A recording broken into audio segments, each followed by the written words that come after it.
पुष्टिवर्धनम् यजामहे सुगन्धिं पुष्टिवर्धनम् उर्वारुकमिव बन्धनान् मृत्योर्मुक्षे मामृतात्।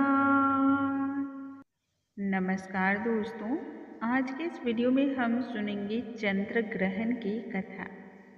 यह कथा अति ही दुर्लभता से किसी को प्राप्त होती है। शास्त्रों में मान्यता है कि चंद्र ग्रहण वाले दिन जो व्यक्ति इस कथा का श्रवण करता है उस पर चंद्र ग्रहण की बुरी जो प्रभाव होते हैं उनसे मुक्ति मिलती है। ऐसा करने से सभी देवी देवता भी प्रसन्न होते हैं।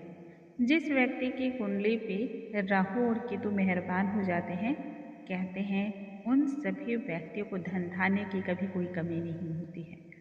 चंद्र ग्रहण की यह कथा चंद्रमा, राहु और केतु के बारे में है। चंद्र ग्रहण के दिन जिस प्रकार से पूजा अर्चना या मंत्रों का जाप निषेध बतलाया गया है, ठीक उसी प्रकार से कुछ अन्य भी कार्य निषेध हैं, जैसे कि चंद्र ग्रहण के समय भोजन करना या चंद्रमा को देखना, यह भी अशुभ माना जाता है। विशेषकर यदि आप गर्भवती हैं तो इस बात को तो बिल्कुल गांठ बांध लें कि इस दिन आपको चंद्रमा की रोशनी भी अपने ऊपर पड़ने नहीं देनी है। जब चंद्र ग्रहण समाप्त हो जाता है तब उसके बाद आप अच्छे प्रकार से स्नान के जल में गंगा जल मिश्रित करके फिर स्नान करें। तत्पश्चात भगवान का ध्यान करें और ध्यान करने के पश्चात दैनिक क्रिया को आरंभ कर सकते हैं। एक बार की बात है, महर्षि दुर्वासा ऋषि के श्राप के कारण स्वर्गलोक से धन धान्य ऐश्वर्य और वैभव सभी कुछ हीन हो गया। तब सभी देवता परेशान हो उठे और वह सभी भगवान विष्णु के पास गए। भगवान विष्णु ने उन्हें असुरों के साथ मिलकर के समुद्र मंथन करने का उपाय बतलाया। कहा, इससे लक्ष्मी की प्राप्ति भी होगी और समुद्र मंथन से अमृत भी निकलेगा, जिसे ग्रहण करके तुम अमर हो जाओगे और लक्ष्मी की प्राप्ति से धन धान्य हो जाएगा। यह बात जब देवताओं ने असुरों के राजा बलि को बतलाई तब वह समुद्र मंथन के लिए शहर से ही तैयार हो गए। वासुकी नाग की नेति बनाई गई और मंदराचल पर्वत की सहायता से समुद्र मंथन का कार्य शुरू किया गया। समुद्र मंथन करने के दौरान समुद्र से 14 रत्नों की प्राप्ति हुई थी।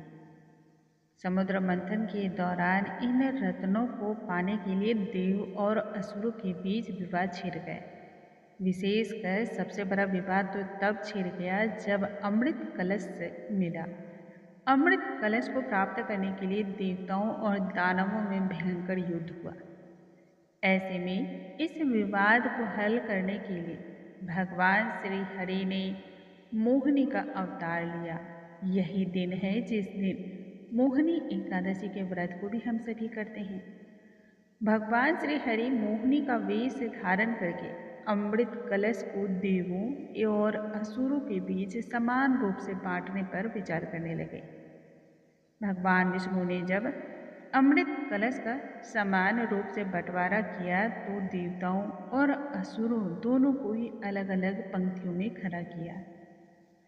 तभी दैत्यों की पंक्ति में मौजूद सर्वभानु नामक एक राक्षस समझ गया कि यहाँ पर कुछ तो छल हो रहा है।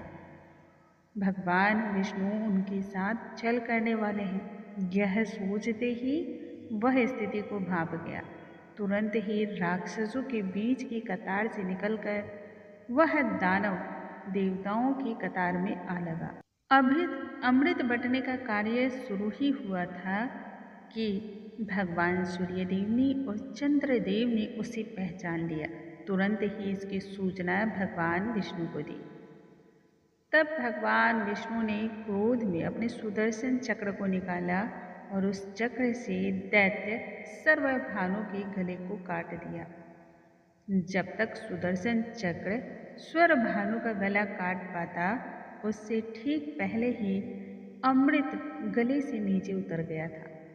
इसी के कारण स्वरभानु की मृत्यु नहीं हुई बल्कि शरीर 2 भागों में जरूर बट गया। सिर वाला भाग राहु और धड़ वाला भाग केतु के नाम से जाने लगा।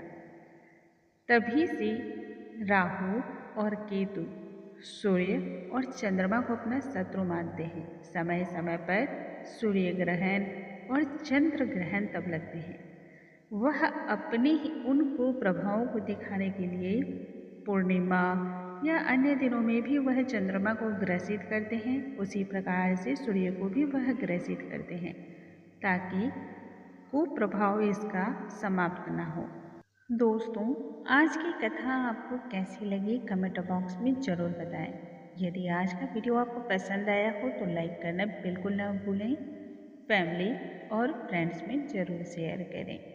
यदि आपके कोई सुझाव है या फिर आप कोई नई चीज़ों को जानना चाहते हैं तो कमेंट माध्यम से हमसे ज़रूर बात करें। कल के वीडियो में नई जानकारी के साथ हम फिर से मिलेंगे। तब तक के लिए नमस्कार।